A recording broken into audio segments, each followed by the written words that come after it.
Coming up on Good Morning Texas, a look at a new organization that is reshaping the way music is heard on campus. A look at some of UT students' favorite scary movies. And some haunted places around the UT campus. All of this and more coming up on Good Morning Texas.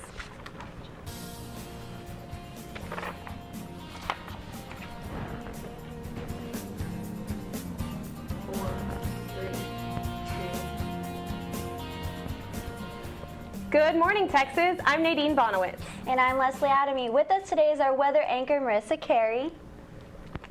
And our news anchor, Julia Farrell. Welcome. UT's student government officially recognizes the need of immigration reform for undocumented Longhorns and their families. That's after SG passed controversial resolution AR-16 last night in front of a packed assembly room. The resolution also reaffirms SG's support for Texas House Bill 1403, which allows undocumented students to pay in-state college tuition, as well as DACA, or Deferred Action for Childhood Arrivals, which provides a temporary relief from deportation. The language in the resolution caused controversy in last week's SG meeting because it included an official endorsement of a pathway to citizenship for undocumented immigrants. SG sent that version of the resolution back to committee for review. That's when the language was changed to recognizing the need for immigration reform. Supporters of AR-16 were vocal during the meeting, encouraging representatives to vote yes. One supporter said the first label should be Longhorn and the last label should be put them as undocumented. Some representatives were concerned that though not everyone's opinion was being taken into account. Representative Stephen Vincent said, because we attend a large, diverse university, it's critically important to realize that people possess a myriad of opinions. Well, that discussion about AR-16 lasted for more than 2 hours last night. At times, the crowd in the gallery were so loud that Speaker Kenton Wilson had to issue a warning, telling them you can snap, but that's it. The final vote came in just after 10:15. SG did pass the resolution by a vote of 18-9. There were 2 abstentions. And although the era of UT and A&M football shootouts may be over, the mischief of the rivalry still continues. This past weekend, 6 campus buildings were sprayed with pro A&M slogans. Let's take a look at what happened. It was a seemingly annual tradition. The UT campus was tagged over the weekend with Texas A&M-related graffiti. Although the graffiti was quickly removed, traces are still visible on the side of the LBJ Presidential Library and Museum, the Bass Concert Hall, and other buildings on the east side of campus. Also vandalized was the sculpture Amaryllis by Tony Smith, on loan to UT's Landmarks program from the New York Metropolitan Museum of Art. It's been covered by a tarp while awaiting restoration. I think it's awful in that they just need to stop doing it. I mean, we don't do that kind of things to them, so I don't understand why they need to do it to us. This isn't the first time that A&M graffiti has appeared on campus. In 2011 and 2012, UT buildings were also defaced. UTPD says that they will be working with A&M's police department to catch the culprits and prevent future vandalism. For Good Morning Texas, Stephen Dow and Marissa Martinez. You know, I really cannot believe that this kind of stuff actually still is going on. Do you guys even think they're even from A&M? I really don't. I think it's more of like an attention thing from somebody. They just want to see what would happen if they did something ridiculous. Because who has that time? What A&M student is going to come over here? I just feel like this type of vandalism is really a shame. I mean, it's a waste of time and money. So. Yeah, definitely. Well, one UT student is changing the a cappella world on campus. Cassandra Jaramillo introduces us to Courtney Penry, a junior international relations student who started the first female a cappella group at UT. 3 years ago, Courtney Penry auditioned for American Idol and made it to the group rounds in Hollywood. But as a sophomore transfer student, she found that auditioning for music groups on campus was harder than she expected. I tried out for multiple groups here and I wasn't making any of them, and I started to get really depressed. Instead of giving up on her passion, Courtney started the first female a cappella organization at UT. For freshman Heather Grossenbacher, Beauties and the Beat gives her a chance to participate in groups like the one she sees on popular TV shows. I always wanted to be in like an a cappella group or a glee club, like ever since I started watching Glee, and my high school didn't have one. I came here and there were all these different a cappella groups, and you know, Beauties and the Beat seemed nice and like fun to be around. Singing in an a cappella group can be extremely difficult. especially since the girls have to sing in tune with one another and without a reference. And although a cappella groups require an extensive amount of practice to sing and harmonize well, Megan Provost, the music director of Beauties and the Beat, says that the girls have been hitting the right note. When we started, we were really good, surprisingly good for a brand new a cappella group. They're way ahead of other groups that I worked with that had just started. Cassandra Jaramillo, Good Morning, Texas. I think that's so cool. Like, it really makes me think of Pitch Perfect, which I love because I'm a little bit obsessed with that movie. Yes, I may have watched it more than like 5 times, maybe 6. It's just, it gets me in the mood now to just watch it. It's really cool. She's starting up kind of like a little revolution. Maybe we'll see more of a cappella around here and other I want to see some universities. competition, like some riff-off kind of stuff. I think that'd be really cool. We need to get more That'd be groups more going. fun. Okay, well, Scottish Rite Dormitory, better known on campus as SRD, it's considered one of UT's most privileged dorms. SRD is off-campus private housing for just girls. It was constructed back in 1922, and over the past 91 years, we've heard some rather creepy tales about this dorm. Take a look. Last week on our Keep Austin Haunted segment, we featured Littlefield House. And this week we're featuring Scottish Rite Dormitory, and we're going to show you a little bit about the spooky folklore behind Scottish Rite Dormitory. Back during World War II, there was a young girl who lived here, and her fiance was fighting the war, and he was killed in the war. And she was so distraught, she threw herself down an empty elevator shaft. We've had stories from the staff, especially over Christmas or times when there's nobody here in the dorm. And I've heard when our maintenance staff has been here and maybe up on one of the floors working, and the way our elevator, you have to push the button to get the elevator to operate. And they'll be up on 3rd or 4th floor, and all of a sudden the elevator starts going. Or they'll be upstairs by themselves and they'll feel like something cool pass by them. Well, you know, it was really interesting to be able to go in and kind of learn a little bit about the history of the dorm. But, you know, the building was constructed over 90 years ago, and I feel that with any building that old, there's going to be some spooky stories that accumulate over the years.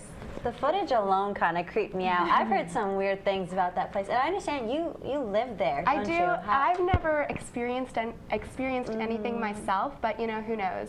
Keep Austin Haunted. I think is the I'd still be segment name, scared, even if I hadn't seen anything, just to know that it was there. Right. Yeah, I don't know. What do you think, Marissa? I've always thought that the people there lived like a princess, so I had no idea. I had Yes, no exactly. idea Like a that it princess. was Exactly. scary. So that's the shock. Too. Wow. And we're nearing the end of October, which means that Halloween is quickly approaching. To get into the spooky spirit, our very own Marisabel Cardozo and Rachel Wyatt went to see which scary movies frighten our fellow Longhorns.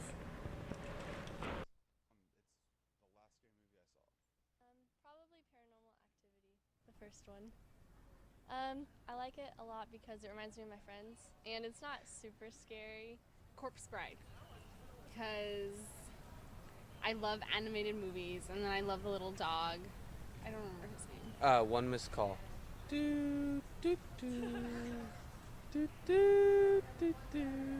That theme song is so scary.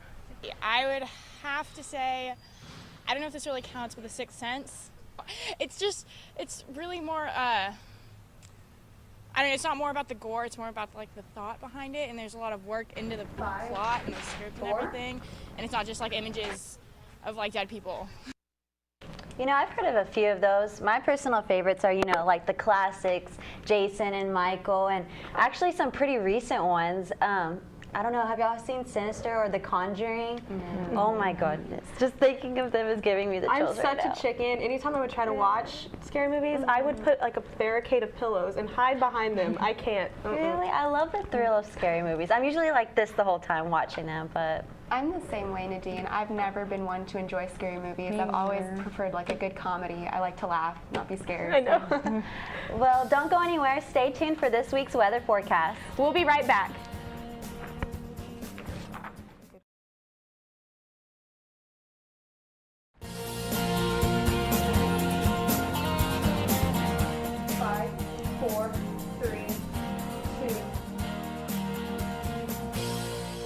Welcome back. Now for your local Austin news. Julia?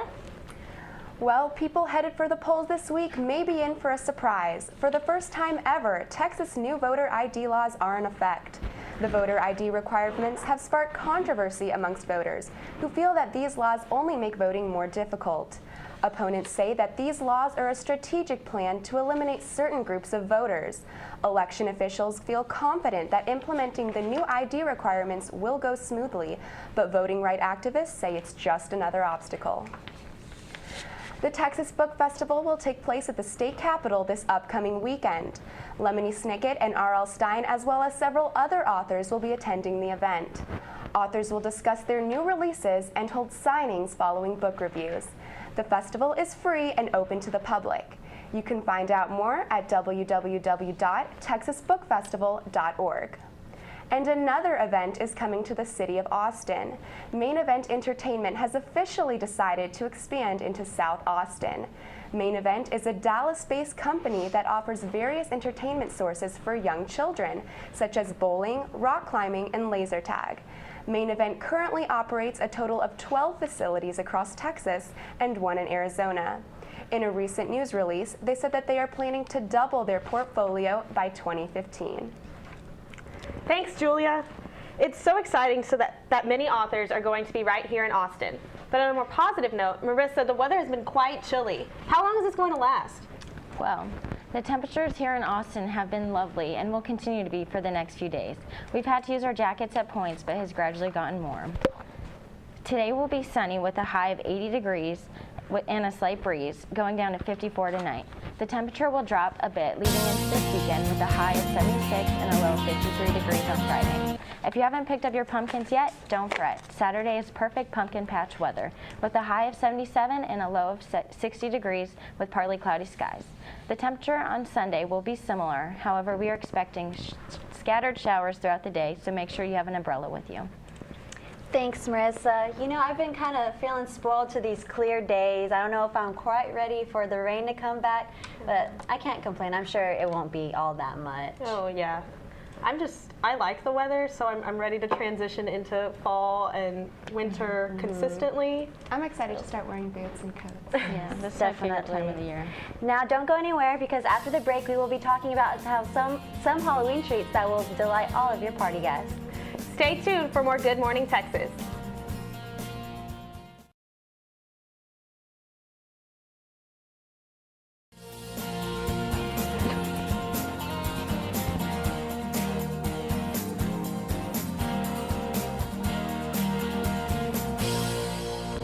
Welcome back.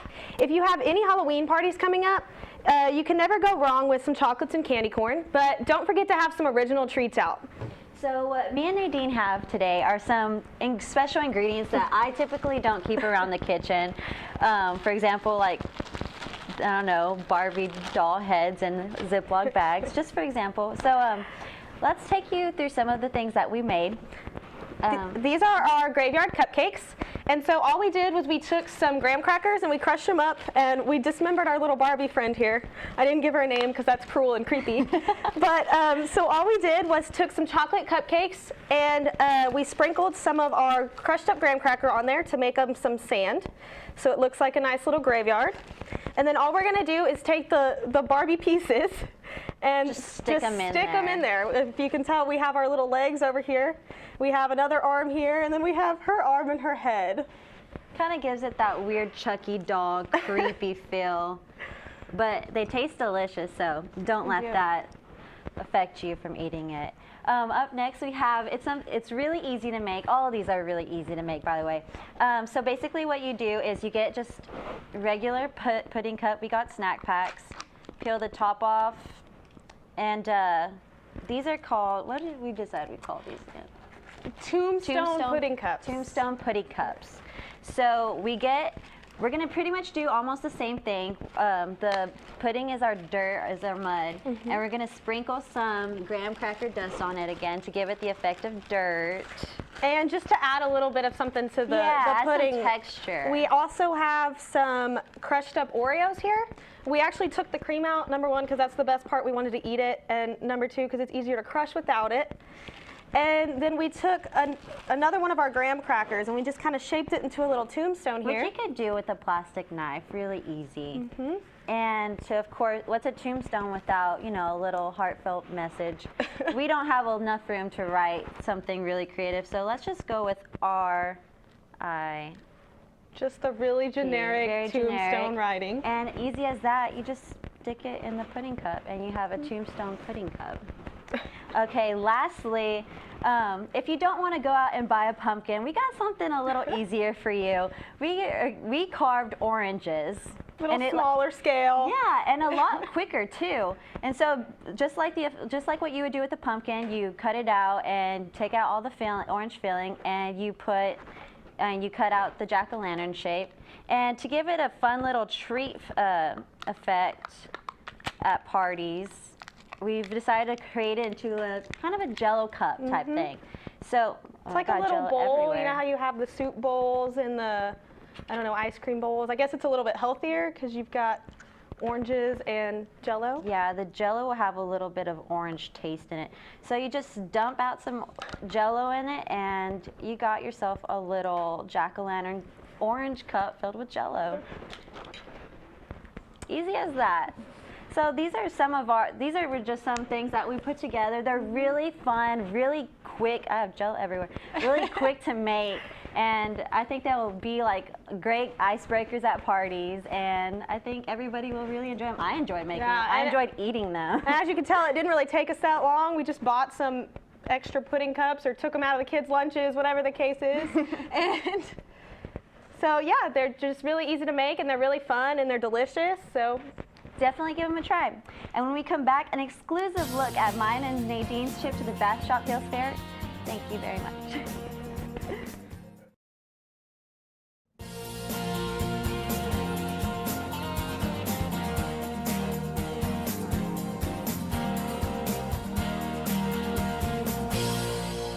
Welcome back. This past weekend, Leslie and I made a trip to Bastrop for the second annual Barton Hills Fair, a family-friendly fall festival that's right off the Colorado River. Take a look. Good morning, Texas. We're here at the Barton Hills Farm and Fall Festival Fair that features a corn maze and some other fun activities. We're here with one of the fair's owners, Andrew Taft. Andrew, do you mind giving us a little background on the fair itself? No, so last year was our first year, 2012.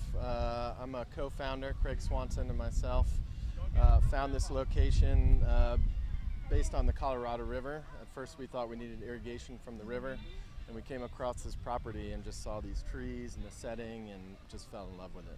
I see that we have a pirate ship back here. I know we have a corn maze. Yep, so we have a 5-acre corn maze that is split into 2 parts. So you can go through the first half and it takes about 20 minutes, and then the second half is a little harder.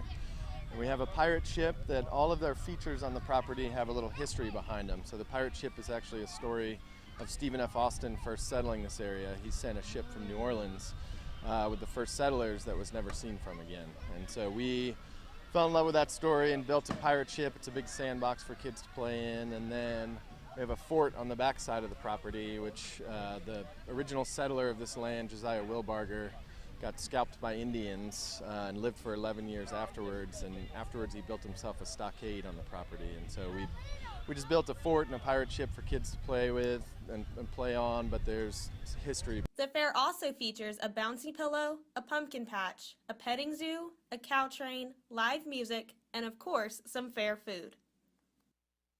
It's very neat, and most of the crying occurs when the kids are leaving and the parents are dragging them out. So. I think my crying is going to occur when I get lost in this maze and I sit in fetal position for a while.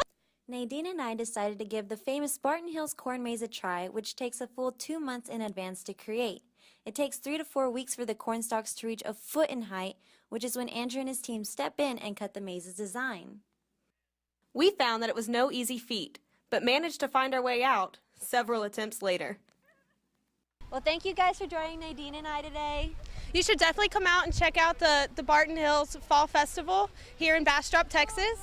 We're open Saturdays and Sundays until November 10th. Saturdays till 10 p.m., so bring your flashlights. And if you go online to bartonhillfarms.com, you can get a discount on tickets. Leslie Adamy, Nadine Bonowitz, Good Morning, Texas. Now, I don't know if you guys could tell at home, but I feel that me and Nadine really channeled our inner 6-year-olds that Saturday. We looked out with some awesome weather, and it was just such a great time. I was also scared that we were going to trample some little actual 6-year-olds on the bouncy pillow when we were jumping around up there. I was a little scared. I definitely recommend you guys go out and try it. Actually, it was really family oriented. Lots of little kids were running around, but next year I know they're going to try and have like a haunted theme to the maze, you know, for older kids to come in. But I think I'm going to make a age, return trip for I that think any because age I think could have that's going to be enjoyed really it. cool. Yeah, definitely. Well, that's it for today. Thanks for tuning in for Good Morning Texas. Throughout the week, you can follow us on Twitter at Good Morning TX. Have a wonderful Wednesday.